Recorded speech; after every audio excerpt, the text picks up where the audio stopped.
The objective of the town hall meeting held by the Community Development Alliance (CDA) in partnership with Star Ghana Foundation is to provide a platform for key stakeholders, especially women, youth, persons with disability, and other marginalized groups in the Upper West and Savannah regions. It is for them to engage political parties on issues affecting them in their respective communities with the aim of contributing to the development of comprehensive manifestos for the 2024 general election. Monitoring, Evaluation and Learning Manager at Star Ghana, Frank Amako, on behalf of the Executive Director of Star Ghana, Ibrahim Tanko, gives further insight on the town hall meeting. Star Ghana is an institution that promotes active citizenship. What do I mean by that? Everybody's view matters when it comes to Star Ghana and the things that we do. And one of our greatest principles is to ensure that we have inclusiveness. What it means again is that everybody's view also matters. So if you're a woman and you are here, your view matters. If you're a youth, you are here, your voice matters. Everybody's voice matters.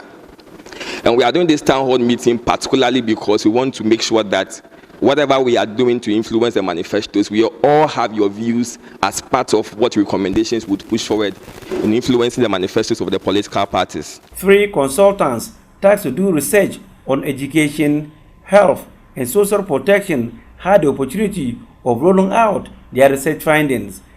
We have 40% of pupils in basic school that are not having sitting and writing places, desks to sit on.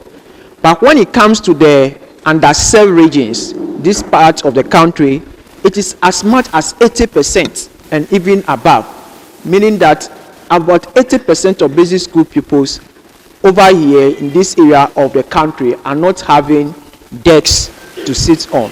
Then there is the issue of abandoned health projects, health facilities.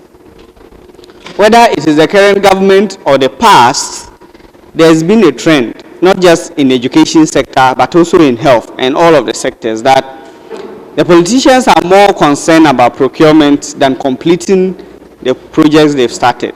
So you will see a very nice facility.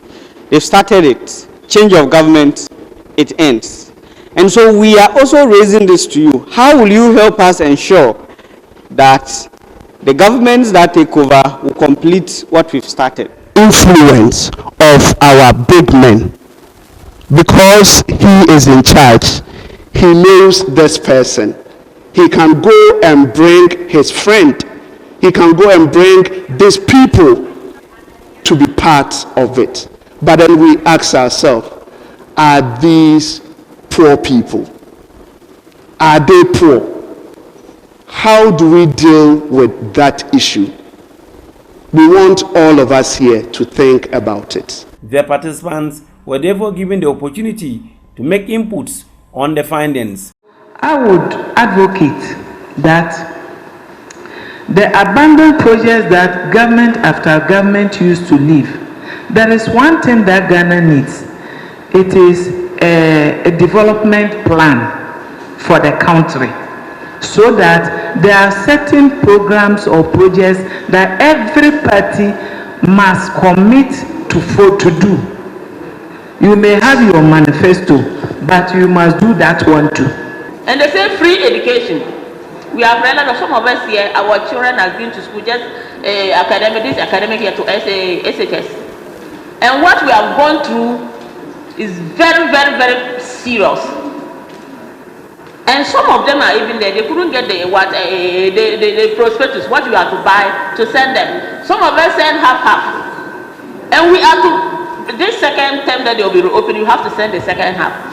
So what is the government doing? What are politicians doing to persons with disabilities so that we can also educate our children?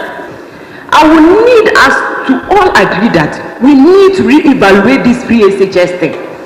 Those of us in the secondary school can attest to the fact that parents are now heavily burdened, down to buying A4 sheets, markers. That is a reality. Food, if you see their food, you will cry. If you see their food, you will cry.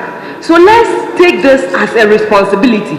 Let's beg the politician. We are not saying we don't want that social policy that education should be free, but we want it to be re-evaluated. We don't want aggregate 97 to be admitted. When others who score better grades cannot even get the opportunity to sit in the classroom because their parents cannot afford the A4 sheet and then the markers for the school again. So I'll be very happy, like they said, let's look at these things. And then where the power will be given to the teacher again. So when a student is misbehaving, you know which route to carry the student or what punishment to give to the student to bring sanity into our educational system again. Reporting for Dway News, Rafik Salam. Wow.